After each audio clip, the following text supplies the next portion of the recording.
All right, what's going on, guys?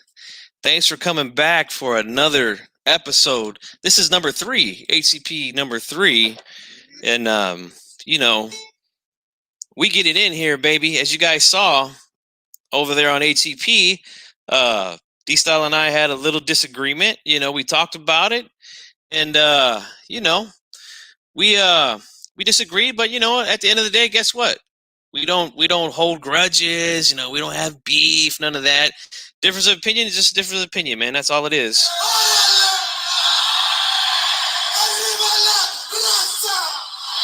Had to hit you guys with the intro. You know what I'm saying? But yeah, man. I'm gonna wait for you guys to come in so we could talk about maybe we can continue the conversation about Benavidez and Canelo. We could talk about whatever you guys want. This is your guys' platform here, man. You guys that come and watch us and support us every Wednesday. This is your guys' opportunity to come here and speak your mind, man, on whether it be what we talked about or what we or whatever, literally whatever, as long as it's boxing related. That's really all we want to do here. We got LT. He says, "Donde el pinche party?" It's right here, baby. The party's right here. Chicano Provinces. That's right. That's all love. Absolutely, man. We don't take nothing personal here, man. Renee Box Young in the house. What's going on, Renee Box Young? Thanks for being here, man. I was late where you're at, but thanks for being here. Black and Brown. What's going on, man? Glad to see you here, man. He said, G-Funk lets everyone have their opinion. Absolutely, man. Ray and Box Young says, man, crazy stuff with the can man. Are you talking Canelo man, or AB? Is that AB was the can man? Remember, anybody can get it, But if you guys, any topic you guys want to touch on tonight, like I said, whether it's related to the show or anything else related to boxing, could be past, present, future, whatever it may be. You guys, this is your opportunity to come and speak your mind. And we got a few other guys here. Mike 202 says, salute G Funky. Thank you so much for being here, man. We got Buddy Ace that says, who you got on Pedraza versus Javier Molina? That's a tough fight, man. That's a tough fight. I'm going to have to dig in a little bit more on that one, man. I haven't decided, but I mean, Pedraza's good, man. So kind of leaning towards him, man. But I don't know. Canelo, yeah, man. My opinion is that, the guy's, he's got guaranteed money, man. So, they got to go ahead and pay him, man. Like, I'm not pissed off. I'm not pissed off at the fact that he's suing the Zone or Golden Boy, whoever. Like this dude signed a contract, man. This dude signed a contract. Blood boxing in the house. What's going on, man? Glad you're here, brother. I'm glad you're here. That's the way I feel about it, man. And I mentioned this over on HCP. If boxing was ran like another sport, like the NFL, like the NBA, baseball, with these contracts, they could just hand that shit off. If they don't want to pay it, they can hand it off to someone that can pay it, or feels like they could take that contract. Right? It's a massive contract. Don't get me wrong, but somebody that actually knows what the fuck they're doing. Like, I mean, as much as we talk about Bob Arum being old and should just, quit the game. I mean, he's got a great boxing mind. Dude's been making millions of dollars for a long time, So he knows what the fuck he's doing as far as boxing goes. What's going on, Chris? Thank you for being here, man. Yeah, they could just easily, hand that thing up just like in any other sport, Like, I'll give you an example. Sorry, D-Style. Forgot to email you the link, bro. I went on pretty quick here. Email it to you right now, man. But like I was saying, I'm going to give you an example, man. I'm a big Sacramento Kings fan, right? And we signed Chris Webber to a massive contract. It was like $120 million, to play for the Kings for about 7 years. 4 years, I want to say, after that contract, the Kings were thinking, he had banged up a couple times. The link is sent to you, bro. Check your email. He got banged up a little bit. So they decided to move on. And guess what? Another team picked up that contract and traded, players for it, whatever. Like, man, like, I wish boxing could be run that way, because this shit, Canelo wouldn't be in litigation. He wouldn't be out. He's probably going to be out for a couple of years, man, from the looks of it. You know what I'm saying? Yes, he does. I agree, Blood. No doubt. Nearly half a century, exactly. He's been doing his thing, man. BFTV's here. What's going on, man? C Webb, yeah, he was my dude, man, back 20 years ago, man. Man, let me tell you, Sacramento was on fire with Chris Webber. We had Pedro Stojakovic. I mean, Jason Williams brought a lot of excitement. I mean, he wasn't the best guy, but he brought a lot of excitement. And E-Style, what's going on, bro? What up, what up, what up, what? I see you trying to switch it up to basketball to throw me off and shit. You know what I mean? But it's all good. No, I was just kind of using basketball as an example of what the zone could do with that massive contract, that they gave Canelo. And I used a Chris Webber, for example. Like, when we signed him here, we signed him for 7 years, 125 million, I think.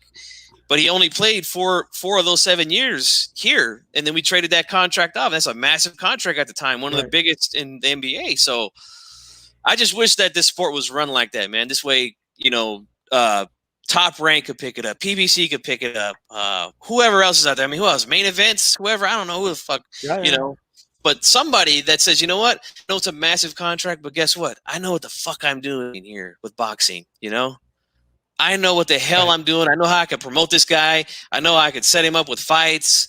Like, the zone doesn't know what the fuck they're doing, man. I mean, come on, Masvidal and Khabib and De La Hoya? Are you fucking kidding me? What the fuck is this? Right. These are terrible fights, So, yeah, I mean, they don't know what the fuck they're doing, bro. I mean, this is absolutely atrocious. They don't know what they're doing. They're thinking too short term. They're kind of like, we just need something to make up for this money. And you should have thought about all that. Like, before you even gave anybody money, you should have thought about, okay, what are you trying to accomplish? What are you trying to do? Like, they just jumped in. As soon as HBO went out of business, they jumped in and they said, I'm just going to get we're just going to get involved in boxing. And who's the biggest name? Okay, throw them a bunch of money. And that was just a losing formula, Because at least in basketball, that dude's going to be playing on your team. Even if he's overplayed, he's still playing. Yeah. Like Canelo, it leads in boxing, it leads to shit like this, because not like in other sports, you got to agree to fights in boxing. And there's so many forces working against you. You have the fighter. You have promoters. You have managers, right? You have all sorts of entities, working against you. The sanctioning bodies, it's a bad recipe. It's a recipe for disaster to give a guy a long-term guaranteed contract. Right.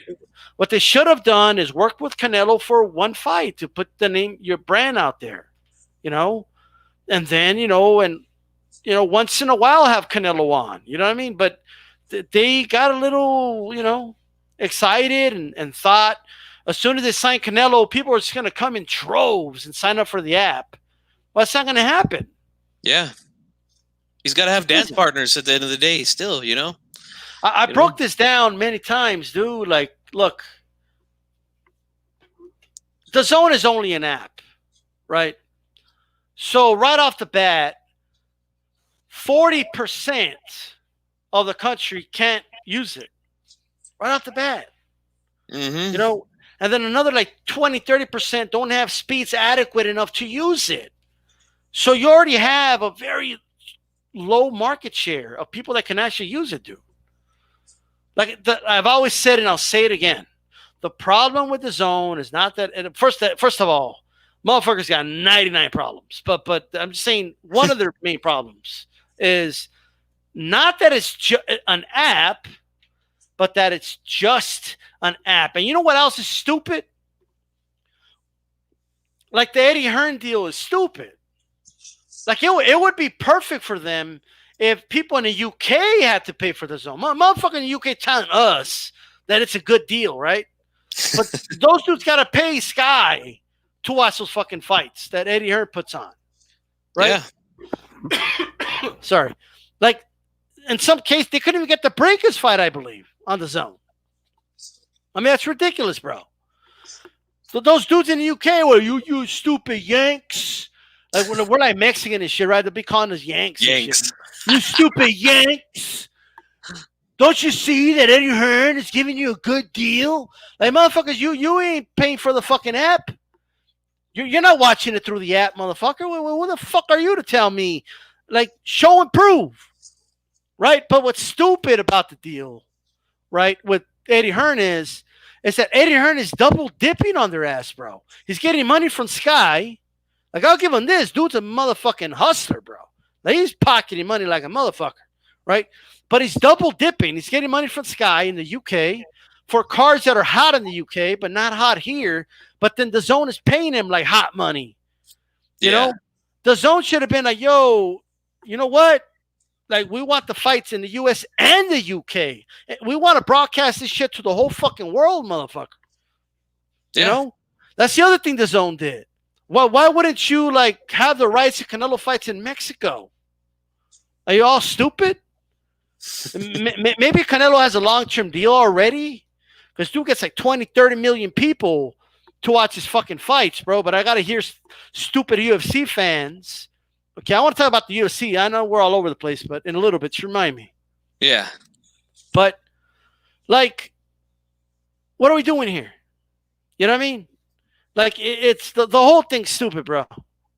Like, it's this weird situation where we're getting UK fights here, right? And they're paying Eddie Hearn like so much money for these fights, bro. Yeah. Like, I don't fucking get it, dude. You know? Like, it's stupid. It's kind of like this. Like, imagine like a fighter in Sacramento, G-Funky. Okay? Mm-hmm. Up and coming. It's like he's popular in your area, right? Yeah. Like Central California. And then like Sky pays like premium money to feature him on Sky. Right? Like, people in the UK are going to be like, what the fuck is this? Like, did you really pay that much money for this fucking... I don't give a fuck about this dude. Yeah. You know? Like this shit's stupid.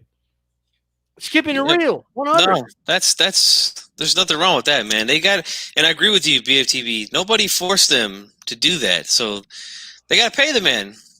Why wouldn't you fucking get the exclusive rights to the Canelo fights in fucking Latin America, you stupid idiots? Like it doesn't make fucking sense. Yeah. Like, you gotta charge people $5 in Mexico for the DAZN app. Okay? If 20 million people watch it, you do the fucking math, geniuses. All right? Yeah. They just don't know what the fuck they're doing, man. That's really what it is. You know, and like I said on the other show, man, I've had people hit me up, big Canelo fans. You know, I mean, they're casual, but they know Canelo. And, you know, they're like, hey, is he fighting this weekend? Like, how do I watch it? You know, like, I have to tell them all this shit. You got to download the app, and you got to stream it through your TV, and, you know, make sure you're on the Wi-Fi. Make sure your Wi-Fi is good. It might not work. You know, like, it's ridiculous, man. It's ridiculous. Right. Like, even for a hardcore like myself, like, I'll go through all that bullshit just because I want to see the fights, because I love boxing. But these casuals, they might not want to. They might say, I gotta go in. I gotta go in on the UFC, bro. Go ahead. I want you to put that little band in the bottom, like These Style Talks UFC numbers. I want you to put that in the bottom, right? All right, no, dude, I'm gonna give you boxing fans some fucking ammunition right now. I'm gonna give you guys some fucking ammunition because you guys need it, like bad. All right. A lot of you all depressed, like licking your wounds and sorrows and shit. Okay, because the UFC is doing so good and boxing is doing so bad, and I want you guys to listen to me really, really closely. All right, those UFC numbers that they're reporting are bullshit. All right, yes, I'll say it again. The numbers that the UFC is reporting is bullshit. Now I have some evidence for you. Okay, number one, watch really closely when Dana White brags about the numbers. Right. He brags about the numbers, but like he doesn't really show anybody the numbers. Everybody just kind of takes his word for it. And if you watch ESPN, they put little stupid asterisks, okay, next to the numbers saying unofficial numbers. Do you know how ridiculous that looks? When ESPN, who actually does the pay-per-view, puts unofficial numbers, they're covering their fucking ass, okay? UFC is a private company. They're not publicly traded. They don't have to report the real numbers, all right? They don't have to. It's all bullshit, all right? So let me explain. And bullshit's bullshit, all right? But let me explain. When Conor McGregor fought Floyd Mayweather, this month, Dana White came out and said that the fight did over 6 million pay-per-view buys. Okay? 6 million. I remember I heard that and I was like, God damn. I was like, now, Steven Espinosa, the head of HBO Sports, I'm sorry, Showtime Sports, president, right? Am I correct in saying that? He's the president of HBO Sports? Yeah. Came out and said, nah, those numbers aren't real. Pretty much. It said it did 4.2 million. Okay? So why did Espinosa have to tell the truth and Dana didn't? Because CBS Corp owns Showtime, all right? And that's a publicly traded company. They cannot lie. They can get sued for lying about that. All right? Are you guys taking notes? I hope you guys are taking notes, by the way. And all this can be verified. All of it. Everything I'm saying. All right? Can somebody tell me you're taking notes? I know Chief Funk is taking notes for sure. Like, I know that. All right? But check it out. And thumbs up the like button. Look. So there's that. He blatantly lied about that. And then he tried to cover it up and say, oh, it's because we had, first he said, oh, because, you know what, we miscalculated. A lot of people stole it. They pirated it. Like, come on, there ain't nobody believing that. You're not going to be off by 2 million buys. I could see like 100,000 or something, 50,000, but 2 million? Over 2 million buys you got wrong? That's not even in the ballpark, bro. That's a whole nother city, dude. That's from Sacramento to Los Angeles. Is that in the ballpark, G Funky? No. Right? That's nowhere near the fucking ballpark. At all. All right? So he was wrong about that. Motherfucker was lying about that. Okay? And then he also tried to say that, oh, it's because a lot of people's got refunds for the UFC. Dude, it took weeks to get those refunds for people. Like, you don't, like, it's not like you don't say over 6 million buys and then, like literally the same day Espinosa comes out and says, no, it was 4.2, right? Like, it's just not, like, if you think, like, it's, they don't refund people, like, in a matter of, like, a day, right? That's ridiculous. Now, UFC 100, Dana came out and said that fight did 1.7 million, right? Mm-hmm. Bob Arum said he heard from a birdie that fight did south of 1 million, right? But he didn't say it did low. He said south of 1 million, so 900,000, 800,000, right? Now, look, we all know Bob Arum could be a liar, but you have to ask yourself, did he lie about this? Like, why would he lie about this, right? And by the way, I just want people to understand, Dana could have came out at any time and exposed Bob Arum for lying about the UFC pay-per-view numbers, right? So he could, at any point, and we all know he doesn't like Bob Arum. So why wouldn't he just come out and just prove him wrong? Just come out and show the numbers, like show the actual data, like not just your word. Now, if you go to like a bunch of like places that track these numbers, now we're seeing 1.3 million, 1.2 million. I'm seeing 1.4 million, right? Like, how is this dude off like by that much? Like how do you go from 1.7 million down to 1.2 million when we all know that's not even the way pay-per-view numbers work? Like in boxing, the initial number always goes up. Why is that? Because downloads and billing and stuff like that takes time, and it takes time to count and all the numbers together. Example, Mayweather versus De La Hoya was first announced as a 2.1 million, and then when everything was calculated, a couple months later, it was 2.4. Haddon Mayweather was first reported 850,000. When everything was calculated, 910,000. Right, so on and so forth. That's just the way the numbers go. As time progresses, the number goes up. And it makes sense because they're calculating and counting the numbers. But for some strange reason, UFC numbers go down. Were those refunds too? Were those refunds too, or what?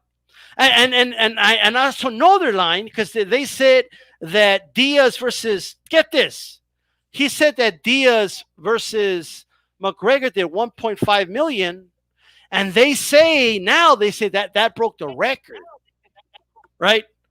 But I thought he did 1.7 million for a UFC 100 though. So one, we already know motherfuckers lie about the numbers, right? Now, here's the thing. Good liars don't just make up a lie out of thin air.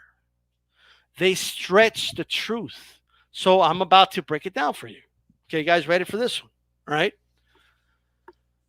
We all know that Wilder versus Fury, the first initial numbers that came out, I forget, Chief Funky, they said it was like 850,000, something like that. Yeah, somewhere around there. Now, we all know, I explained to you earlier, those numbers always go up. So it's going to go up. Whatever that number was announced, it's higher now. Okay? It just is. But, all right, those are domestic numbers. Transparency, because they're publicly traded companies. Okay? Meaning Fox and ESPN reported their pay-per-view numbers. In the USA and Canada, and Bob Arum, Joe Habib did the interview, said, no, those are just domestic, USA, Canada, and they're still being calculated. They're still adding them up. I don't even believe those are counting the couple, tens of thousands of movie theater tickets and stuff like that. Closed circuit, I don't think it's counting that, but all that aside, all right? If it is, it isn't, doesn't matter. Domestic is the key word. Those numbers Dana White gives out, I don't believe are just domestic numbers. So when he came out and he said that Mayweather did over 6 million, see, Dana was calculating the numbers in Europe and the UK because they did a lot of numbers in the UK. He was counting those pay-per-views, and he calculates them all together. All right? Because if you do that, if you look at the UK numbers and you look at the USA numbers for UFC 100, all of a sudden, over 1.5 makes a little more sense. Okay? Well, once, it starts to make sense why the domestics don't add up, right? But that's stupid.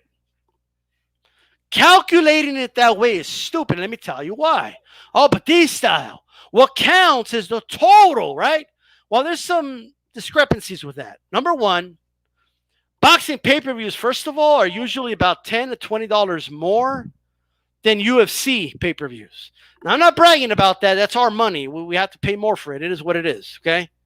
But that's number one. Like, per pop, $10 to $20 more for boxing pay-per-views and UFC.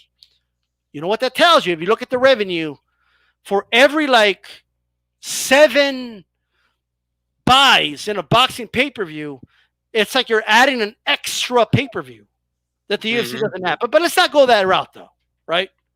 The reason I'm mentioning money is, Chief Funky, have you seen the pay-per-view numbers for, in the UK? Like $29.99, $19.99? No. That's all they charge for the pay-per-views over there. $19, $20, you know what I mean? Damn. They don't charge, like they don't get ripped off like us like that. You know what I mean? Mm-hmm. I'm not downing them for it. Good for them. You know what I mean? But all I'm saying is it's bullshit to calculate Europe's numbers when they're only charging like $20 for the event, right? It's like a bullshit move, and the UFC does that, all right? So I mentioned Mayweather Haddon, right, earlier? Mm-hmm. That fight did $900,000 in the U.S., okay? And by the way, at the time, those pay-per-views were like $25 more than UFC pay-per-views. A pop, by the way. And that matters. I don't give a fuck what anybody says. All right? But putting that aside, the fight did 1.5 million buys in the UK. So it would calculate it the UFC's way. Okay, that fight did 2.4 million total, right? And that's just USA. I don't know anywhere else in Europe or anywhere else that could have had pay-per-views. Like, if we want to do it the Dana White way, we could just say they 2.4 million buys. Okay, right. If Wilder Fury sold a good amount of pay-per-view, I actually do not know. If anybody knows, they could put in the chat. I do not know the number it did in the UK, but let's say it just did 900,000, right? Okay, add whatever it did in the UK, and then there you have UFC style numbers for Fury versus Wilder. Okay, if let's just do it that way, right? Any fight, just think about any fight. Just take, I think AJ's done close to 1 million just by himself in the UK. So, I just think a lot of people are looking at look at the numbers the UFC did, and they're believing a known liar, bro. Yeah. Like he has lied about the numbers before. You've been educated. Thank you. That's all I got to say. That's my rant. Let's give the brother a hand, man. Damn. Broke it down, baby. Yeah, man. Those UFC guys, I think they're sitting on their high horse right now. But you know what, man? I'm going to just say, man, fuck the UFC, bro. All right? I don't like that shit. Shit is boring. I got to quote Ruben Guerrero, man. I don't like to see guys rolling around on the ground in bicycle shorts. All right? Fuck that shit. Well, Ruben took that line from me, but it's all right. Right. So, yeah, man. I think a lot of people enjoyed our little interaction there at the end of the show, man. They came in right away, like, whoa, shit, I had to stun you, G Funky. It is what it is. You know what I mean? Oh man, somebody get the body bag for D Style, man. He's a corpse right now. All right. Bro. But yeah, man. What else, any guys in the chat, man? Like I said, if you guys want to come on and speak with us about anything, give me your email, man. I'm not gonna put the links in the chat no more, man. I just don't trust people, coming on and stuff like that, man. Give me your email and I will email it to you. If I already have your email, it's cool. Just let me know. Just like, hey, you already got it, But LT says he wants to talk more about Canelo versus DAZN. I mean, what else would you like to talk about? I feel like question right away, just really quick. I know Mariaga's going to be fighting Joet Gonzalez. Mm-hmm. Like, I kind of have a feeling, like, I'm kind of leaning towards Mariaga winning by knockout, in that fight. I think Joet Gonzalez, he's a really patient fighter, and I think, unfortunately, people seen him more. Like, the only fight a lot of people have seen him in is in that Shakur Stevenson fight. Mm-hmm. But I think he fought a dumb fight there. He should have pressed a lot more in the fight. He should have used more pressure. He should have been a little more aggressive. Yeah. And maybe against Mariaga, that's not the right game plan. So maybe it'll work for him this time, right? But I think Mariaga, he's in a roll right now, man. I think he might crack, and he might stop Joet Gonzalez late. But I'm just not sure how to feel about Joet. Like the only fighter that really stands out is record Shakur Stevenson, and he did not show a lot. Like, he could have done a lot better in that fight. Yeah, I think so too. I mean, I'm not saying he would have beat him, but never know. Yeah, I felt like he used all that drama, that was going on, with him and Shakur. Like, I felt like he used it the wrong way, in those type of situations, your emotions could either help you or hurt you. I felt like it hurt him in that fight, and yeah, I mean, I like Joet, man. Joet's pretty good, solid. I'll say the word solid. Yeah, he's pretty cool, man. He might. I mean, look, like I said, like what he wasn't doing against Shakur is like what he shouldn't do against Mariaga, right? So yeah, it might just stylistically just be a better fight for him. But I'll tell you what, bro. Like I think Juez is the golden boy, bro. So like they're not saying I'm there to lose. Like don't lose again. yeah, Should be a good fight. Should be a good fight. yeah, man. What a bummer, dude. We're not going to get to see Tyson versus Roy Jones Jr. man this weekend, man. How do you feel about that, bro? It could have been this weekend, man, the 12th. I don't give a fuck, to be honest with you. Like I'm not that excited about that fight, like a lot of people are. Yeah, same for me, man. There's going to be so many disappointed people after that fight. I just know it. Yep. There's so many people are going to be disappointed, and they're going to blame boxing about it. You know what I mean? Like the casuals are the ones getting all excited about it, and look, a lot of us boxing fans are too. But just don't come blame boxing when that shit fucking sucks, stinks like a skunk. Yep, that's what they always do, man. That's the thing that makes me so mad. Like I remember when it was first announced, and I'm seeing people all over, Facebook, like, oh shit, Tyson versus Roy Jones, and I'm like, you guys really excited for this? Like, I mean, I'm the boxing guy, like I know boxing amongst all these people that I'm friends with on Facebook, and I'm like, I try to get you guys to watch all these, young guys, and all these other good fights, and you guys get excited for this, and then like you said, once it's terrible, because I think it is going to be a terrible fight. They're going to blow, this is why I don't like boxing. This is why I don't watch boxing, because it's bullshit like this. But you guys are the motherfuckers that are drooling at the mouth for it. Give me a fucking break, man. They're like, nah, but it's going to stink, bro. Like I'm just telling you, there's going to be a lot of disappointed people. And they're going to blame the sport of boxing for it. Mm-hmm. I agree, man. Well, since I don't know, you want to continue to talk more about this Canelo DAZN thing? I mean, I feel like we covered it pretty well. I mean, LT, I know you wanted us to talk about it some more, but like, is there anything specific about the topic? Sure. Specifically, yeah. Yeah, I feel like we kind of covered it. Let's talk about the UFC's rankings, right?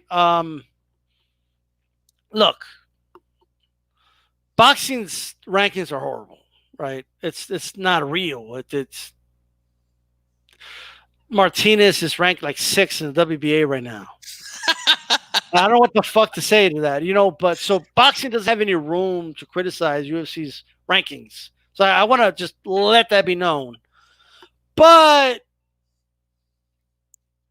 dude, Dana just throws fights out sometimes. You know what I mean?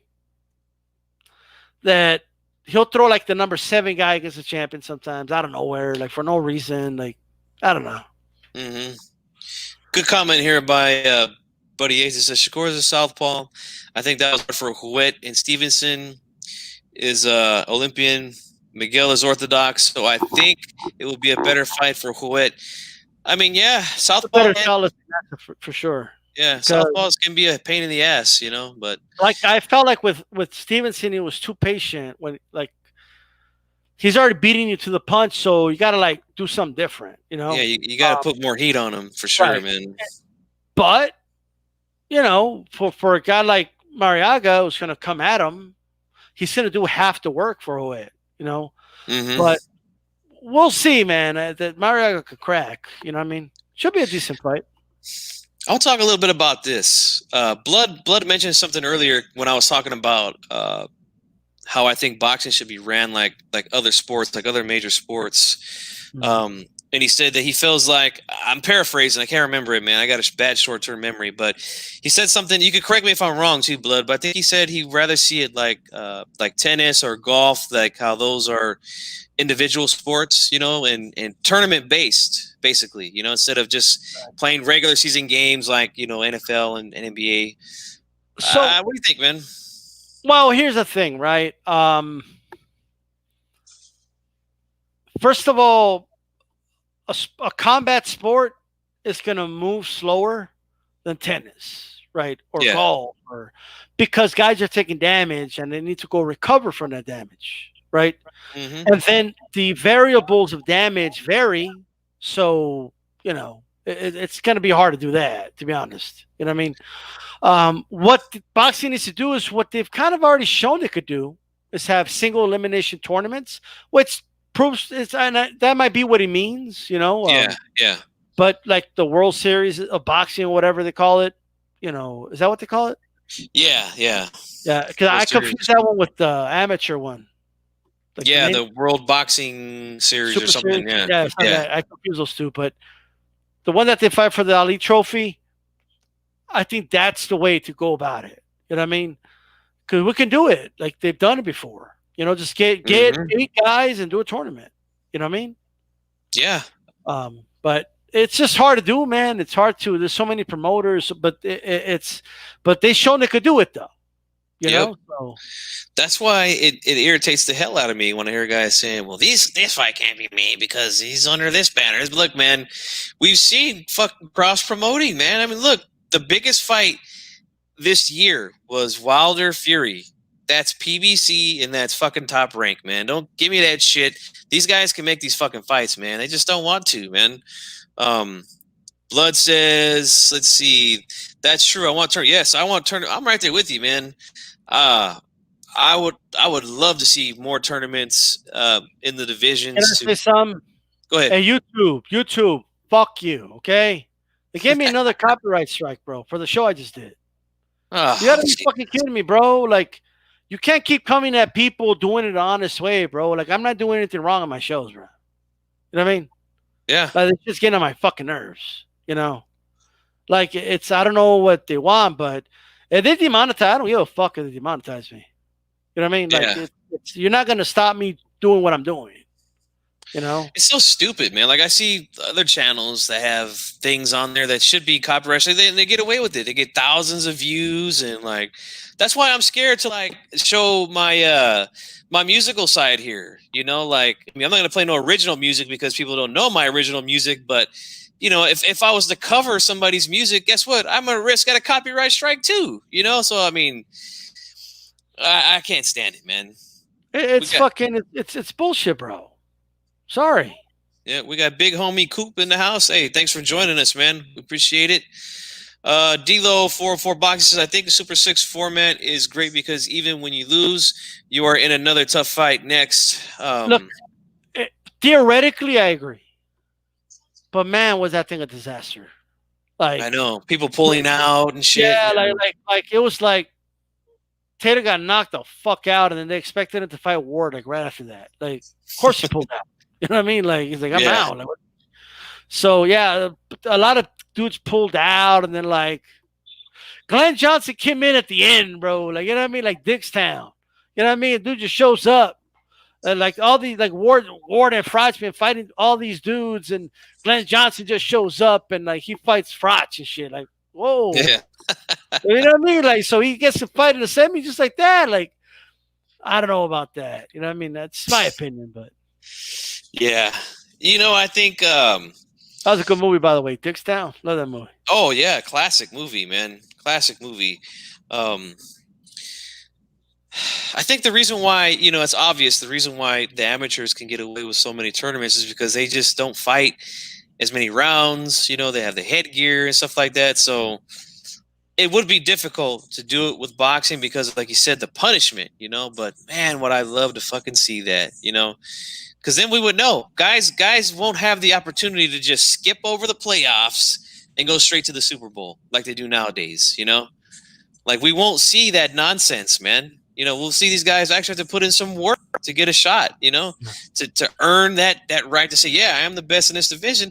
I proved it. I fought in a tournament and I beat the best guys here, you know. And I just wish there was some way it could be worked out, man, because, you know, we all know about the nonsense that goes on in boxing, you know, guys getting hometown decisions and, you know, it's... I can't stand it, man. Yo, man, I want to say something about RA, bro. Like I'm used to guys coming in. It's like normal for somebody to show up a few minutes late. You know what I mean? Mm-hmm. But yeah, I showed G-Funk actually, but dude is sending me screenshots of where he's at. Like, you know what I mean? Like, I'm almost there. Like I'm like, dude, it's all right, bro. Like, So Yeah, don't crash don't now. wreck. Yeah. Yeah, but like he was really, really apologetic about showing up 3 minutes late, you know. But cool dude, man. Like I really enjoyed having Ari on. I'm gonna see if I can get him like on a throwback Thursday, man. Cool dude. That would be cool, man. Yeah, and you know what? Um, I don't want to like I pulled out my albums because I'm a big music fan. And I want to show him that Gangstar album where he got that line, "The lemonade was a popular drink." And Um, it still is. yeah. Boxing was um, the best combat sport. and it still is. There you go. Yeah, I'm not gonna pretend to be the biggest hip hop head. I did grow up listening to a lot of hip hop in the late '80s and the '90s when it was actually good, when guys actually took the time to write lyrics and actually write good songs. Some guys would tell good stories. You just don't get that nowadays, man. And listening to that album, man, was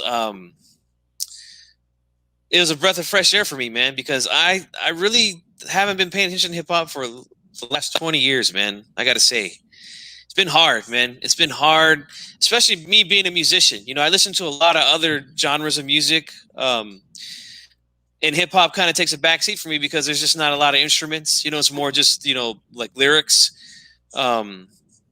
But I do enjoy hip hop. Don't get me wrong. There's a lot of guys, but it's just been, man. Some of these guys nowadays, man, I can't understand what the fuck they're saying. Like, You know what, you funky like, and I'm like you, right? I'm not like a hip hop like Blood, for example, right? Like I can't sit down and have a hip hop conversation with Blood the way I talk boxing with him, right? mm-hmm. I just couldn't. But like the big names, of course I knew they were, from like MC Hammer to and then eventually like the gangster rap, like Tupac, Biggie, Jay-Z, and then there's and what's the name of the guy with the rough voice? Ja Rule? No. No. I know who he is, but I don't listen to his shit. DMX. I was a big DMX Oh, fan. yeah, Right? yeah. DMX. My knowledge is real limited. Like, you know what I mean? Just being honest. But yeah. No, asking about corridos, like I'll talk to you about corridos all day. Like, you know what I mean? Like, oh yeah, no Paul, they're on you. Afro Weekend, they're on you. You know what I mean? Yeah. I know. Yeah, I mean, I feel like I could hang with some of these dudes because I'm pretty good with the older hip hop. Newer stuff. I won't be able to tell. I couldn't name 5 guys right now. Dude, like, look, this is all music, bro. Rock music sucks now. Like the mainstream stuff, like mainstream's terrible. Raps, like for a while, like I'll say this. You see, the renegade music, there's always been like a music type that was like the renegade of that was kind of like the opposite of the pop culture, right? But it was a popular genre. Rock and roll was that for a long time. You know what I mean? Like rock music, hard rock, and then that got a little poppy. You know what I mean? Yeah. I'm not a big fan of a lot of these rock, but like Creed and like all this shit. Fuck, I mean, I seen you tweet something out yesterday about the Beatles. While my guitar gently weeps. Dude, Guitar Gently Weeps is one of the best songs of all fucking time. Okay, like a lot of you young kids are gonna hear it and be like, what's this old ass fucking shit? I get it, but. Dude, Eric Clapton is amazing with a guitar right there, bro. Yeah, dude. A lot of people don't know he's on that song either, man. Surprisingly, but yeah, he is playing lead with George Harrison on that track. Well, one thing I want you to check out. Let me finish the point real quick. Go ahead. For a while, when rap music was like the only an American genre, the only renegade music out there, like that was not poppy, and they were rapping about just like if you listen to R.A.'s album, bro, like it's not politically correct, it's not leaning right or left, it's just his shit. You know what I mean? Like he's gonna have shit you agree with, shit you don't agree with. He'll cross lines you probably don't think he should have crossed, and some other shit. It's like everywhere kind of. But it's a good album, you know what I mean? It is, yeah. But rap's lost that now. Like rap is like full-fledged poppy now. You know what I mean? Like it's not like that anymore. So yeah, no, I agree. It's terrible now, man. Like I said, man, I'm more of an '80s '90s guy when it comes to hip hop. I could go maybe early 2000. Mana, Mana, baby. Mana, yeah, dude, I seen Mana '99 when Santana made his Supernatural album. 5 times. What's up? Yeah, dude, I seen them. They went on tour with Santana here at the Arco Arena. Great fucking show, man. Great show. Iron Maiden. Yeah, that's right. That's what I'm talking about. Hey, but I want to tell you, D-Style, about since you like the While My Guitar Gently Weeps, there's a performance, man. I hope it's still on YouTube, man. But a lot of guys, I want to say there was Steve Winwood, Tom Petty, a few other guys. They covered that song at the Rock and Roll Hall of Fame one year, and they gave the solo to Prince. And let me tell you, man, he played a hell of a solo there, man. Great solo by Prince. People don't know that about Prince, bro. That dude could play any instrument practically. Like, yeah, was there any instrument he couldn't play? Like, I know. He's actually really, really good guitarist. Like, really good. Yeah, yeah, he can play. He could have been like the main guitarist of a lot of rock bands if he wanted to. He's that good. Oh yeah. And he played a great solo there on that song, man. Very, very good. I mean, I'm not the biggest Prince fan, but I give credit where credit's due. The guy can play a hell of a guitar. Guitar, bass, and Purple Rain, bro. Purple Rain. Come on, sing with me, G-Funk. Purple Rain. I wish I could hit those high notes, bro. But hey, D-Lo, hey, great song right here, man. Aguanile by Hector Lavoe. Great song, man. If you guys are into salsa. You know what I like too? I like. I'm not big on salsa. I'll be honest, but I'm just not. But Enanitos Verdes, bro, what's up? Yeah, all man. day. I like Spanish rock, bro. I really do. So. Caifanes, Juarez. It says Tom Petty is originally about 5 miles from where he is now. Wow. Tom Petty, bro. Yeah, Tom Petty, you know what? I was a few years ago.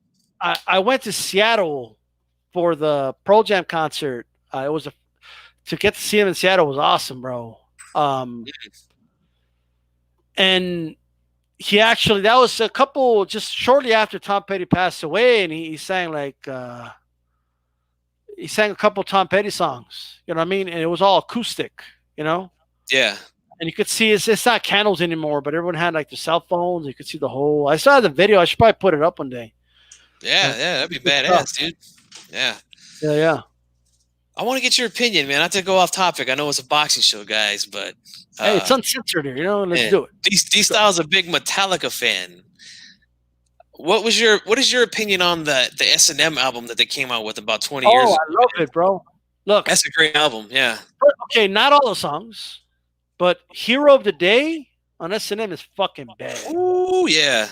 It's better than the Master one. You know what I mean? Yeah. Retro. Yeah, hell yeah. Pearl Jam, hell yeah, man. I love Pearl Jam. Saw them in their prime too. Damn. You know what I mean? Eddie's old now, bro. Like, yeah, his voice is not the same, but man, back then he was woo. He can't get that last like he used to. Yeah, gotta change the key. That's all. Gotta change the key. That's all they do. You know, like these doo-wop. You see these old doo-wop guys from the 50s still doing it. They can't hit those notes like they used to, man. They just lower the key. Dude, I'm glad they never. At least I don't think they ever did. That they never changed No Leaf Clover because it's like the way it was perfect. Yeah. And that's original. That was an original tune. They did all remakes of their old songs. That one and Mine Is Human, 2 original tunes that were on that S&M track. Right. My personal favorite on that was the Master of Puppets. Man, I felt like the strings in the orchestra it made it just sound more eerie than it already did. You know, from the original recording. Great stuff there, man. God damn, I can sit here and talk about music all fucking day, man. You know, I don't know, man. Afro Rican's testing my. If I've heard Calle 13, I probably forgot, to be honest. You know, so I don't have an opinion. You know what I mean? I don't want to bullshit you, so no. I can't remember off the top of my head. Andrew Charles says the last real rock star was Marilyn Manson. Wasn't a fan. Nah, I mean, there's a few songs that were okay. Like, I like the cover they did of "Sweet Dreams." That was pretty cool. But other than that, here's what I want to say. Speaking of real rock stars, the last, in my opinion, now a lot of people might disagree with me on this, but I can back this up, man. But in my opinion, the last great guitar hero that we've had was John Mayer. What do you think, man? What do you mean? Like, you mean like icon, like guitars? Yeah, That's an icon, or do you mean talent? I mean, just like guitar hero. Like when we talk about guys like Eric Clapton, Stevie Ray Vaughan, like those are guitar heroes. Like for me, the first statement.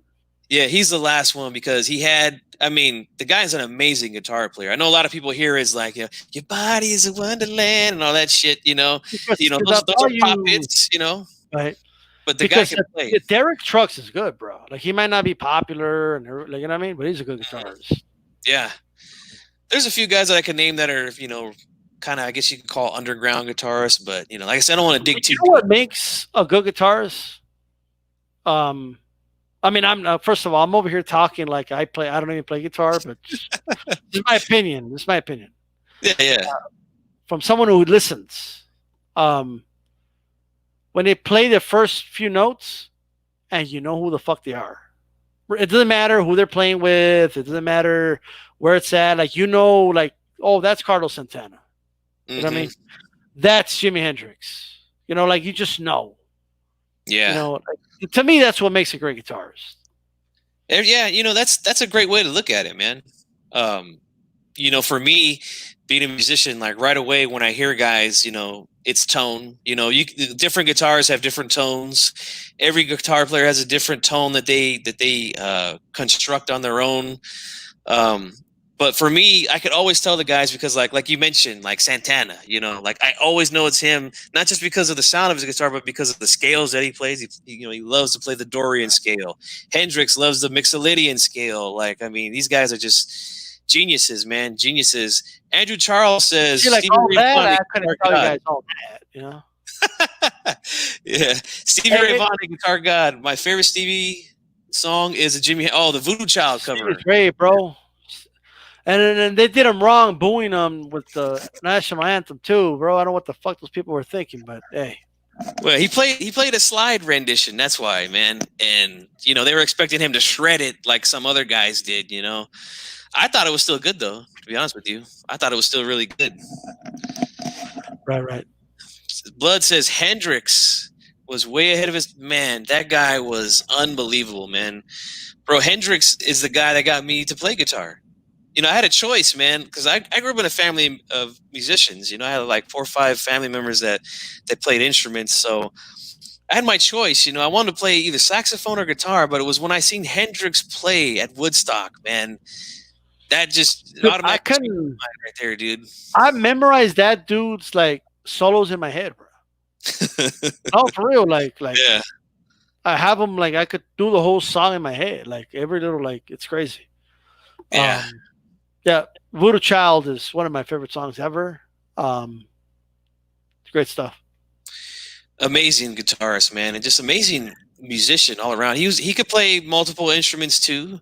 He just never put it out there like that. Calle 13 is like a big Puerto Rican band. You know what I mean? But if I probably have heard them, like if I'm like, I don't know, I would have to like listen and be like, oh, okay, you know what I mean? Like, but I don't know. I'd play it, but then we get copyrighted. You know how YouTube is. So, Hendrix, I don't know, Blood, did he get his recent album? They released like a bunch of unreleased songs of his a couple years ago. Yeah. That shit was fire, bro. Like, goddamn, why did they leave this unreleased? Like, like what? Dude, I would love to cover some of Hendrix tunes, but his sister, who's in charge of his estate now, she is like super strict, bro. Like people like I literally have to reconstruct the whole track in order to play it on YouTube. I don't get that, bro. Copyright. If someone comes on YouTube and does Jimi Hendrix, that only helps Jimi Hendrix. Yeah. You know what I mean? It's not like you're taking money from Jimi Hendrix. Like okay, do the copyright claim and take the money from the ads, whatever. You know what I mean? Like, I just don't. I never get it when they take the shit down, like Yeah. covers. You know, like people are covering your song. What are you gonna do? Go to every bar and ban Yeah. people from playing your songs, covering your songs? Like what are you doing? Yeah, it Like we're sucks, just man. doing it digitally here on YouTube. That's all. Like. Yeah. And unfortunately, it's a lot of my favorite rock bands that do this, man. Like I would love to play that Bohemian Rhapsody solo from Queen, but they are notorious blockers. Like the solo from Hotel California. They're the Eagles, notorious blockers, man. You They're can't play cock any of their blockers, material. bro. They are. They're still Yeah, cock blocking people to this day and shit. You know what I mean? Like trying to get some pussy playing your shit online, and you're fucking cock blocking us. All right. yeah. Even though I don't know how to play guitar, but it's all right. It's all good. Well, we're talking music, so let's switch the tune per se. Oh, I see what you did. See what you did? Yeah. Let's go back to boxing, man. Well, I got a few minutes here, man. I'm thinking maybe 30 minutes or so, then we can wrap this thing up. I want to ask you, D-Style. Now, anybody in the chat can get involved in this too if you guys want. But I sent you an article, man. I don't know if you read it, about back in 2005. Mayweather calling out Winky Wright and a possible fight with Winky Wright at 154 pounds, man. Did you read that stuff that I sent you? Yeah, but I don't think Mayweather ducked Winky Wright. I don't see that, because you got to look at the timeline, right? Mm-hmm. Like Winky Wright, was at 154. Mayweather didn't campaign at 154 until he fought Cotto. Yeah. Years later. You know what I mean? Winky Wright was a non-factor anymore. And then not only that, Winky Wright moved up. He moved up to middleweight to challenge Jermaine Taylor, and then he moved up to 170 to fight Hopkins at a catchweight. And then he was gone. There was never a period of time where Floyd could have fought him, That's the way I feel about it. I agree, but the thing is, man, when I went back and looked at some of these things, I was like, there was a real possibility that fight could have happened, man. Crazy to hear, because I was thinking the same thing. Boxing Dialogue corrected me there, but yeah, fair enough. Oh yeah, that's right. The De La Hoya fight was at 154. I'm trying to go back and see if I could find that article so I could read some of it. But yeah, from what I read, Winky and Floyd agreed to fight at 154 pounds. Winky agreed to a same-day weigh-in with Floyd, and he agreed to not go over the weight, not go over 8 pounds over 154. What happened was, he claims that Floyd and Bob Arum didn't want to do the 50-50 split, which was agreed on. They wanted Mayweather to get the bigger end of the pie, when at the time he wasn't the A side. What do you think of that, man? I'm gonna just look for this article, man. But that's what it said. They said Winky agreed to all that. So they were in talks, right? If I'm getting this right, they were in talks. Yeah, they agreed to everything except the purse, pretty much, right? Yeah. Well, apparently it was already agreed upon to be 50-50, but Floyd said no to that. Was it? I mean, according to who was his promoter at the time? God, I can't remember who Winky's promoter was back then. Let me put it this way: even if it was 40%, why don't Winky Wright take the fight? Yeah, I mean, Wink said he would. I mean, I'm trying to find. It's not. I honestly think that was more than he made up until the Jermaine Taylor fight. You know what I mean? I don't know how much he made in that fight, but okay, I think this is. I don't know.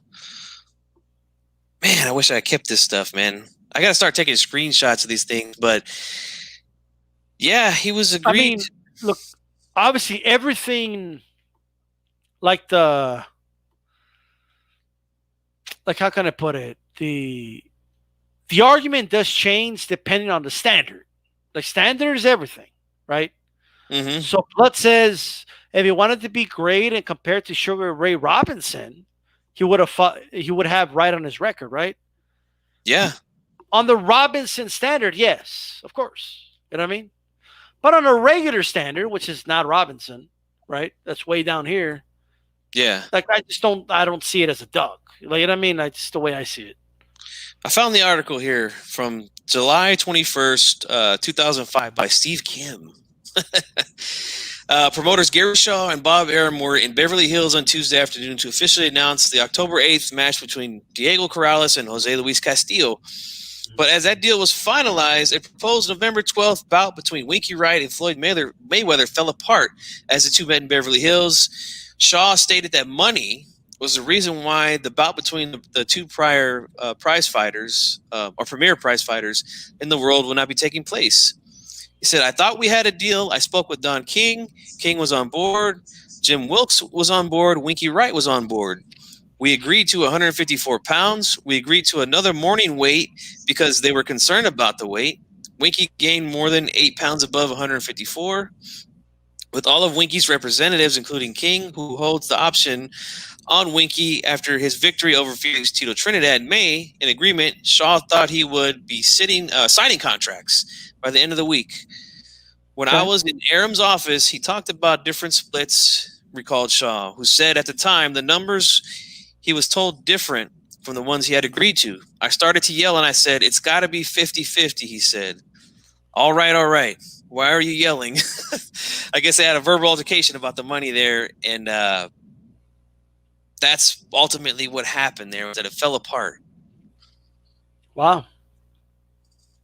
I mean, it's like this, right? I mean, like at this point, Mayweather was at 140, right?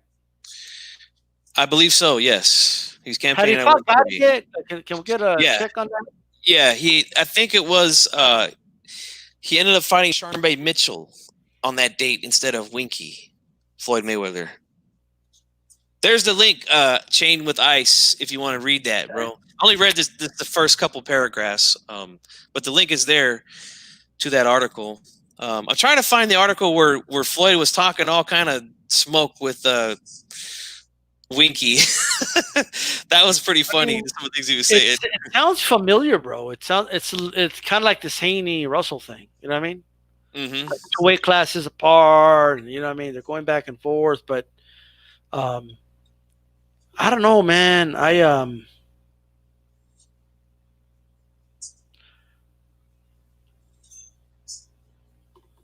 I guess he could have fought him, but I just don't. I don't know. I'm not going to call it a duck. You know what I mean? Mm-hmm. Well, I mean, the way he was talking. You know what I feel like, bro? I feel like I bashed Floyd so much today, and with like Ari Rugged Man as well. And I'm like, I gotta like defend Floyd on one thing. You know what I mean? Like, I think I need some equity here. You know, but yeah. Maybe that's what it is. You know what I mean? I don't know. But I do think he did leave some smoke out there at 140 when he was there, man. I do. Right. I feel like he could have got the Zoo fight, but he kind of waited that one out. I felt like the Ricky Hatton, even though that was a good win for him, but it was at 147. It wasn't at 140 where Hatton was better by far at 140. Yeah, you end up fighting guys like, who did he really beat at 140? Gotti for a belt that he was literally given? I remember he destroyed Gotti in the press. It should have been the Casasu fight. Yeah. Yeah.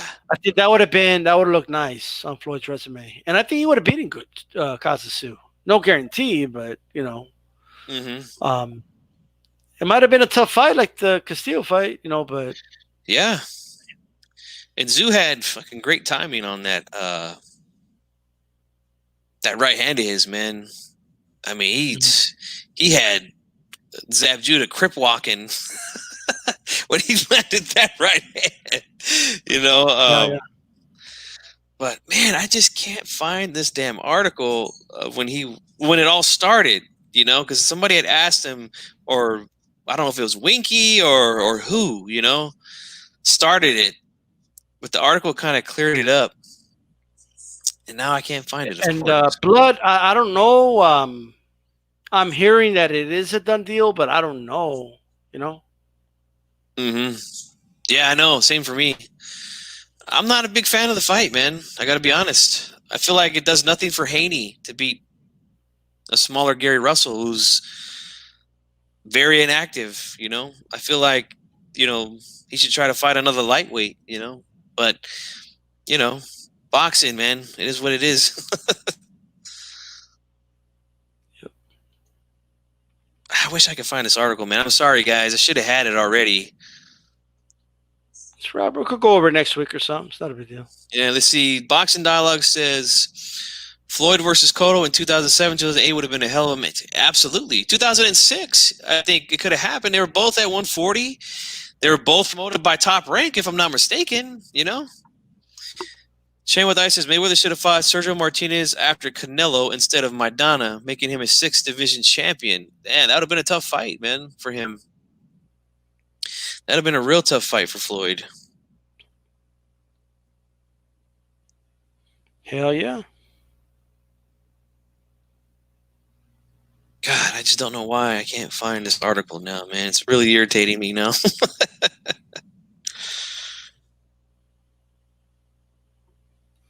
But yeah, he ended up fighting Sharmbe instead of Winky. What do you say? Paul says, ask D-Style if Martinez ducked GGG. What do you think, man? No, he didn't duck him. I don't think so either. I think a healthy... If you look at the timeline, he didn't duck him. Yeah, I think a healthy Martinez beats him pretty easy, in my opinion, man. I mean, I don't know how you feel about it, but that's how I feel about it.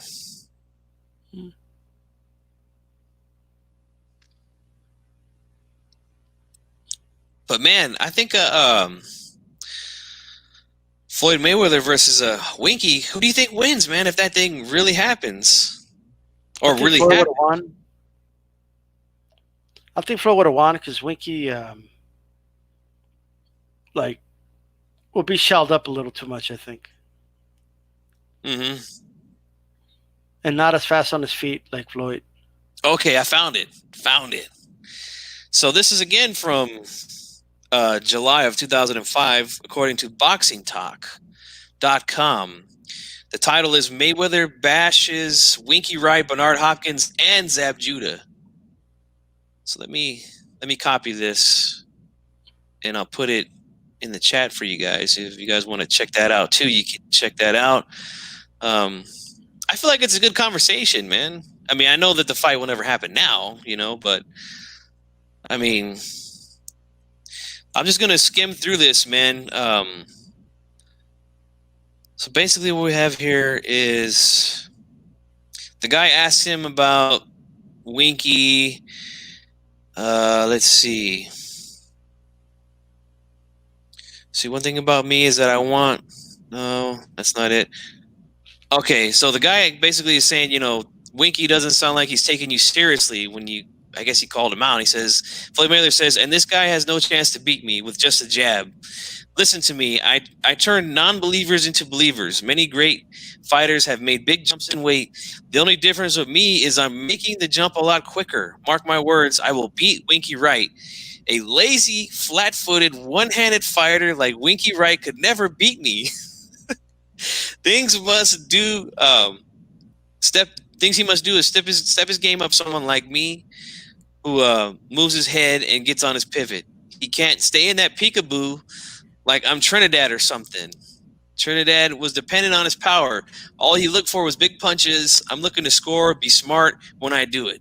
I know how to tire a guy out. I'm a sharp fighter. I've been there before, so I know how to deal with pressure. I've been in big fights, and let's see. Now he goes on to say, if I'm the best boxer in the world, why would you ask me that? All Winky Wright has is a jab. I'm the best pound-for-pound fighter in the world, and there's no way he's going to beat me with one hand. There's a lot more here, guys, but you guys can check that article out. It's right there in the chat. Blood says, I think Winky would have beat him. Floyd looks for counters. the Zab and Chop Chop fight will tell me why Winky would win. I think Winky's got a good shot, man, because, I mean, you know, jab, only thing he has, I mean, that's up for, you know, your opinion, but I feel like good jabs gave Mayweather trouble, you know? I feel like anybody who was in there with that had a good jab had good fights against him, man.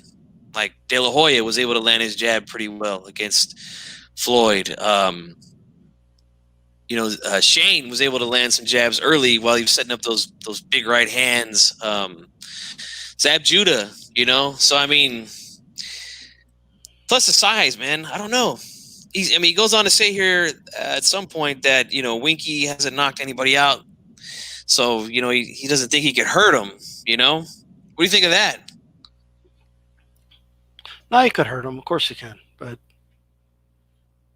he says here, I'm not sure, man. Like, I just think like there were 2 weight classes apart. Like, I don't like. Mm-hmm. He says here, I know this guy is overlooking me.